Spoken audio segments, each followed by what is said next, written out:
Week 7 is officially in the books, and we are on to Week 8. And if you are just like me, you probably suffered some significant injuries with what happened with Mike Evans, and of course a few other notable ones like what we saw with Chris Godwin. Not only am I going to go over a few of the highlights of this past week, but I'm also going to mention a few players that you need to get rid of your rosters, so then that way you can make some space for some waiver wire targets that could make the impact for you to be successful for the rest of the season. Now, if you are 2-5, 3-4, or just in a desperate need to continue to build up this roster, this video is just for you. So be sure to stick to the very end because I have a few players that will help make that difference for you for your fantasy rosters. Let's go ahead and get into the highlights. Jahmyr Gibbs continues to be a successful RB for fantasy. He finished as the RB1 with 15 carries, 116 yards, and 2 touchdowns. Had also 4 for 4 receptions for 44 yards. We also saw Saquon Barkley have his quote-unquote not revenge game versus his old team, the New York Giants. Finished as the RB2 with 17 carries, 176 yards,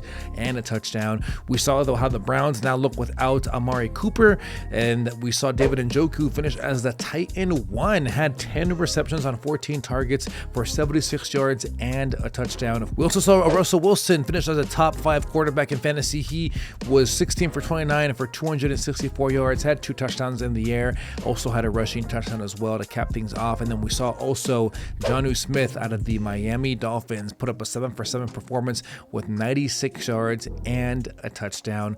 And a little side note, he's only rostered in 1.7% of ESPN leagues as well. What's pretty interesting about the finishes this week is that of the players that finished in the top 10 in fantasy, 6 of them were running backs. So a great week for the running backs. But let's go ahead and transition into players that you should be cutting to make space in your roster. And I'm not going to mention some of the obvious ones, like of course Deshaun Watson's one, Rashid Shaheed, Brandon Ayuk, all of them because of injuries are not going to be playing in this season. So of course, if you're not playing them in any kind of dynasty formats, if it's exclusively for redraft, these players do not belong on your roster, and you could more than confidently drop them as well, so that way you can make space for the players that I am going to be mentioning after I go over the players that you should be cutting.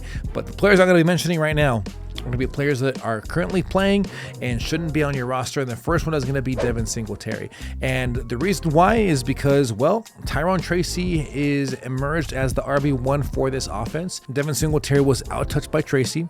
Tracy had 56.3% of the backfill opportunities, as well as a 10.3 target share, which has been phasing Devin Singletary out of this offense. And in negative game script, we're still seeing that Tyrone Tracy is still the only running back that you want to own. And even after a tough game versus Philadelphia, Singletary only saw 37.5% of the backfill opportunities, showing us that Tyrone Tracy is the running back that you want to own in this offense. And with that, Devin Singletary is someone that does not belong on fantasy rosters as of now. And for me, this next player is going to be DeAndre Hopkins. DeAndre Hopkins had 1 reception, had -2 receiving yards, and he's now only had 2 games this season where he has had 2 receptions or more. Someone that just unfortunately I do not want any part of, especially considering that this offense is just very stale. So for me, DeAndre Hopkins, though someone that was really intriguing last week, is now someone that you can confidently drop. After the Amari Cooper trade to the Buffalo Bills, I thought maybe Jerry Jeudy was going to see an uptick in volume and of course maybe even productivity. However, that wasn't the case. He only had 1 reception on 5 targets for 18 yards, now giving him 3 straight games with only 1 reception. So Jerry Jeudy, obviously that's someone that is being featured in this offense, and especially with the injury to Deshaun Watson, I don't want any part of that wide receiver core. So Jerry Jeudy for me is an easy cut for this week. The next player is going to be for me Antonio Gibson. After having a potential opportunity to take this RB1 role for the Patriots, unfortunately Antonio Gibson hasn't really had a strong grasp. He only had 3 carries in week 7 for 4 yards, giving him now 2 straight games with inefficient outings on the ground, where he barely even averaged 1.5 yards per carry. You couple the inefficiencies as well as the lack of productivity, I'm going to just go ahead and easily fade Mr. Antonio Gibson from any of my fantasy rosters. Now this is the part of the video that is really juicy. We're going to go over the players that you need to be adding, and I'm going to go ahead and mention a Buffalo Bill, and it's not Amari Cooper because obviously he wouldn't be even qualified, but it's going to be his teammate Keon Coleman. Keon Coleman is only rostered in 44.4% of ESPN rosters. He finished week 7 with 4 receptions on 7 targets targets for 125 yards. But also check this out. He is now third among wide receivers in yards per reception. He is 6th in yards per target, and he is a solid flex play for week number 8 versus the Seattle Seahawks, who are a middle of the pack defense versus opposing wide receivers. Now, after spending most of the offseason telling you that Zamir White was going to be the guy in Las Vegas, it seems like Alexander Mattison is the one that is now the RB1 that you want to have on this roster. Alexander Mattison is currently rostered in 42.5% of ESPN leagues. He's coming off a week where he had 23 carries for 92 yards, had 3 receptions on 3 targets for 31 yards, giving you 15.3 fantasy points in PPR formats. It's now his 3rd straight game where he has had 17 plus touches, and he's going up against the Kansas City Chiefs defense that is going to be a little bit scary to face, but at least he's someone that you can utilize as a deep stash, especially in favorable matchups, or if you're looking for someone to fill in for bye weeks. Currently, Mattison is the guy that looks to be the one that is getting all the favored looks there in Las Vegas. Now, another one I'm going to actually mention here is going to be Jatavian Sanders out of the Carolina Panthers. Sanders is only rostered in 0.4% of ESPN rosters, but he's coming off a game where he had 6 receptions on 6 targets for 61 yards, giving you 12 plus fantasy points in PPR formats. It is now his 3rd straight game where he's coming off 5 plus targets. He led the Panthers this past week with a hefty 33% target share, and he's actually now 1st among tight ends in target separation.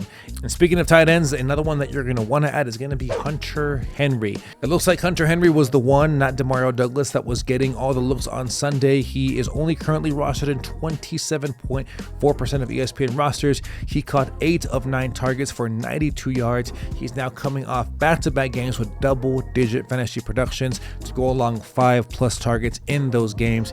He is currently averaging a 19.5% team target share. Currently is 2nd in red zone targets among tight ends, as well as 3rd in overall targets. Hey, you made it halfway through the video. A lot of you are not subscribed to the channel, but hey, I would greatly appreciate if you just took 1 second to go ahead and hit that like button as well as subscribe. Now on to the rest of the video. Now, another player I'm going to be mentioning here is going to be wide receiver Troy Franklin out of the Denver Broncos. He's only currently rostered in 0.7% of ESPN leagues, caught 5 receptions on 6 targets for 50 yards, giving him 10 fantasy points. And a post-game quote from Coach Sean Payton actually gives me a lot of optimism. He shared, speaking about Franklin, he's someone who runs well, can separate. He's playing a lot of Z for us, and sometimes in the slot, I think he's progressing pretty quickly. Now, over the past few weeks, he has led the team in targets, receptions, and he's also built on that rapport with his college teammate, quarterback Bo Nix. And what makes him even more intriguing is that this upcoming week, in week 8, he's going to be playing versus the Carolina Panthers. Now, if you don't know, the Carolina Panthers are the worst, that's right, the worst defense when it comes to allowing the most fantasy points to opposing wide receivers on a points per game basis. So for me, Troy Franklin is a must add in week number 8 off of your waivers. Now, we spoke about how Jerry Jeudy was a huge disappointment, but a Brown that was not was going to be wide receiver Cedric Tillman. That's right, if you didn't know who he was, don't worry about it, because 97.7% of ESPN fantasy owners did not know them either, considering that he was only rostered in 0.3% of ESPN rosters, but he caught 8 receptions on 12 targets for 81 yards. He obviously led the Browns in targets, ran as many routes as Jerry Jeudy as well as David Njoku, and was of course more productive than Jeudy, his counterpart. And he's also going to be facing a pretty compromised secondary there in Baltimore, being that they saw one of their DBs get hurt this past Monday Night Football, but Baltimore has been shaky to begin with in the secondary, so Tillman could be slated for a pretty good matchup, especially if you're looking for a spot start at the wide receiver position or in your flex spot. I'm going to mention a quarterback that I didn't think we would be mentioning. It's going to be Russell Wilson. He's currently only rostered in 5.2% of ESPN rosters, but he's coming up a matchup where he threw for 264 yards, had 2 touchdowns, had a rushing touchdown, and the main thing too is that Wilson has been really effective within this offense because of something that he did better than Justin Fields, and that is how effective he was in play action. You can see here in this table, when compared to Justin Fields in play action versus Russell Wilson had a better completion percentage, yards per attempt, had 1 more touchdown, has a better QBR rating, and had also 1 sack compared to Justin Fields' 6. And for me, what's also pretty interesting is that Russell Wilson is going to be facing the New York Giants, who are a bottom 8 defense versus opposing quarterbacks in fantasy football. Hey, you made it to the very very end of the video. Thank you so much for watching. If you found value in it, do me a solid. Hit that like button as well as subscribe, and check out some of these other videos here that will help you out. And we'll see you guys in the next video. But in the meantime, in between time, take care. God bless. Peace.